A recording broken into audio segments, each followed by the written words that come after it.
Night நேரம் பண்ணவே கூடாத ஒரு 4 விஷயத்த பற்றி தான் இந்த வீடியோவில் பார்க்க போகிறோம். ஃபர்ஸ்ட் ஒன் வந்து பார்த்தீங்கன்னா, நைட் நேரம் ஹெவி ஃபுட் சாப்பிட்றது. ஸோ நைட்டில் வந்து பார்த்தீங்கன்னா, உங்கள் மெட்டபாலிசம் ரொம்ப ஸ்லோவாக இருக்கும். ஸோ இந்த டைமில் நீங்கள் ஹெவி ஃபுட் சாப்பிடும்போது உங்கள் மெட்டபாலிசம் ஸ்லோவாக இருக்கும். இதனால் உங்களுக்கு டைஜஷன் ப்ராப்ளம் வரும். Acidity, bloating and gas complaints இந்த மாதிரி ப்ராப்ளம்ஸ் எல்லாம் வந்து உங்களுக்கு ஜாஸ்தியாகும். அண்ட் இதோட உங்கள் குவாலிட்டி ஆஃப் ஸ்லீப்பும் வந்து டிஸ்டர்ப் ஆகும். ஸோ எப்போவுமே இங்கே தூங்குறதுக்கு ஒரு 2 to 3 ஹார்ஸ் முன்னாடி உங்கள் டின்னரை முடிக்கிறது ரொம்ப ரொம்ப நல்லது. செகண்ட் ஒன் பார்த்தீங்கன்னா, ரொம்ப நேரம் ஃபோன் யூஸ் பண்ணுறது. ஸோ நிறைய பேருக்கு இந்த ஹேபிட் இருக்கும், ஃபோன் பார்த்துட்டே வந்து தூங்குவாங்க.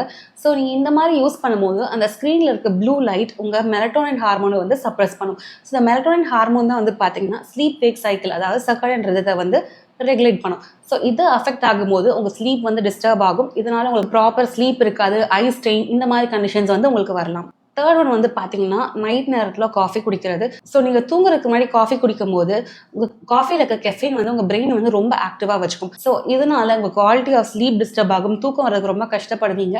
ஸோ எப்போவுமே ஒரு ஈவினிங் 5 or 6க்கு மேலே காஃபி குடிக்கிறத அவாய்ட் பண்ணுங்கள். அண்ட் லாஸ்ட் ஒன் வந்து பார்த்தீங்கன்னா, ஸ்ட்ரெஸ்ஸோட தூங்க போகிறது.